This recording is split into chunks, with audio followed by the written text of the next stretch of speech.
Microorganisms are everywhere. In your environment and surroundings. On your hands. Inside your mouth. Inside your gut. On your skin. They are literally everywhere. Humans have been explorers and nomads for long. These microbes are similar to us in many ways. They grow like we do by consuming our food as fuel to get energy. They interact the way we do. They speak different languages as we do. During million years of evolution, they have found a fascinating way to communicate with us. They have shaped our biology and understand our strengths and weaknesses. Since our body cannot perform all biological functions, we have outsourced many of our biological functions to these tenants living inside our gut. These tiny single-cell microorganisms, bacteria, yeast, mold, viruses and fungi have been around on the Earth for billions of years, and humans have been around for about 100,000 years. So how humans got created?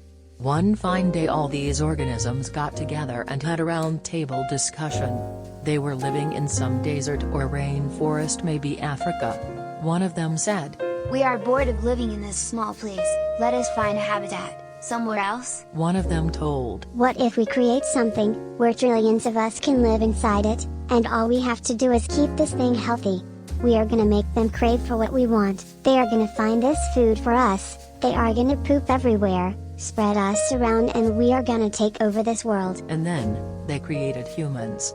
As we humans started evolving, they began to worry. One of them asked their leader, "What if humans got smarter than us?" The leader said, "Do not worry, right inside their cell, lie mitochondria, they are our brother, it is one of the ancient bacteria. This is humans' energy powerhouse, we control this mitochondria, we turn the energy off, they die. What about the brain? We live in the gut, and we direct the brain what to do by communicating with it through vagus nerve. We let brain know what we want through various neurotransmitters. You remember serotonin, the happiness hormone, what makes them feel good? We make 90% of the serotonin. They want to feel good, they have to feed us. We control their decision making and behavior. Like a good leader, we let our manager believe that they are taking the decision, ultimately we are the ones pulling the strings.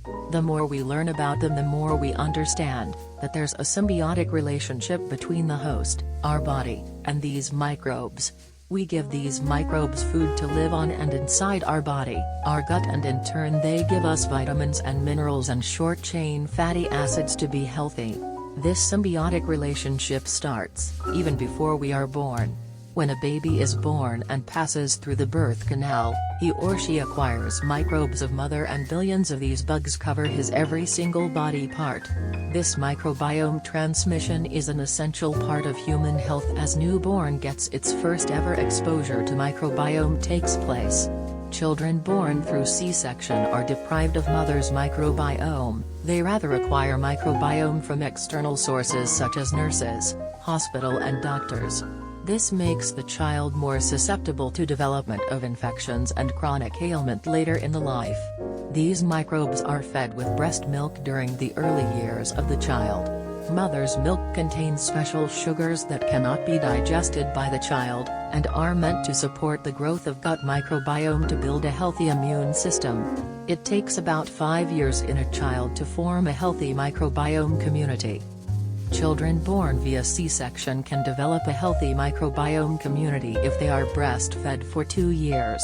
There are 3 categories of microbiome communities that are formed in our gut: mutualist microbes, commensal microbes, pathogens. Mutualist are those where both parties benefit from the arrangement. The best case in point here is probiotics and other lactic acid bacteria. We provide them food through our meals, and they release beneficial byproducts, short-chain fatty acids, butyrate, vitamins and minerals that helps our body to grow and thrive, and keep pathogens at bay. Commensal are those where only one party benefits, while others are unaffected. Microbes living in our gut that feed each other without harming or benefiting us fall under this category. They live happily, are fed and housed by us, and offer no benefit in return. Candida is such a microbe. Commensal microbes, if given an opportunity, can overgrow and take over. In such a case, commensals such as Candida become opportunistic. The reason we call Candida polymorphic is, it can survive in our body in both fungal and yeast forms. Pathogens are those that create a situation where our body suffers. Our body provides home to these microbes, but we suffer and these pathogens thrive at our expense. Gut microbiome. Our 40 trillion microorganisms, bacteria, fungi, yeast, viruses, archaea produces around 20 million genes, outnumber human genes by 150 greater than 1. Perform literally every single biological function. 90% of chronic diseases are linked to microbiome. Communicates with every other organ's kidney, liver, skin, etc. Microbiome digests the food we eat and releases molecules in the bloodstream which changes the gene's expression. Provides our body with nutrients, vitamins, minerals, antioxidants, short-chain fatty acids. Regulates our hormones production. Regulates our satiety level and blood sugar level. Neutralizes pathogens.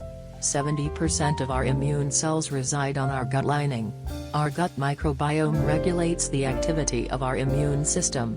It gives various chemical signals to our immune system, informing about pathogens. The immune system gets into action, produces inflammation to clear the pathogen and then sits back and relax. That's the normal sequence.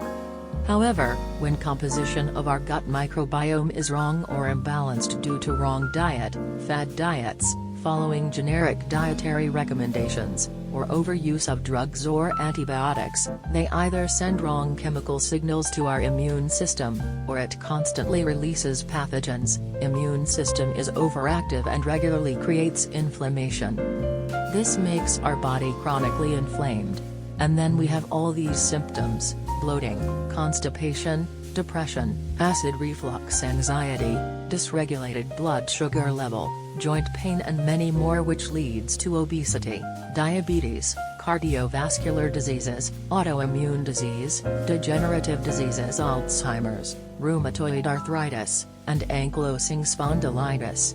This inflammation can directly impact communication between pancreas and butyrate-producing microbes, leading to diabetes, can travel to our joints and cause rheumatoid arthritis, and ankylosing spondylitis. It all boils down to communication between our gut microbiome and immune system. Since they do not have brain or intelligence, they communicate and act via chemical signals released by gut. As result of food we feed these bugs. We, at GeneFitletics, are challenging central principle of molecular biology. We offer India's first and only direct-to-consumer human biology test that collects, digitizes and analyzes biological information at molecular level, in order to prevent, predict, early detect, and treat chronic diseases. Our flagship product, Up the Gut, blends mathematics, chemistry, biology to sequence an individual's gut to test digestive, metabolic, mental health, immunity, skin health, mitochondria health. Create and analyze massive biological datasets, using our algorithm to decode and measure chemistry, biology of an individual's body at molecular level, score 32 biological pathways, determine root cause of chronic diseases. Match molecules in food with 32 biological pathways, to provide unique health insights and interventions for various chronic health conditions. Develop and deliver a unique precision formula, to address gaps in nutrients. Test and learn what your body needs to be healthy and away from chronic diseases. Learn more at www.genefitletics.com.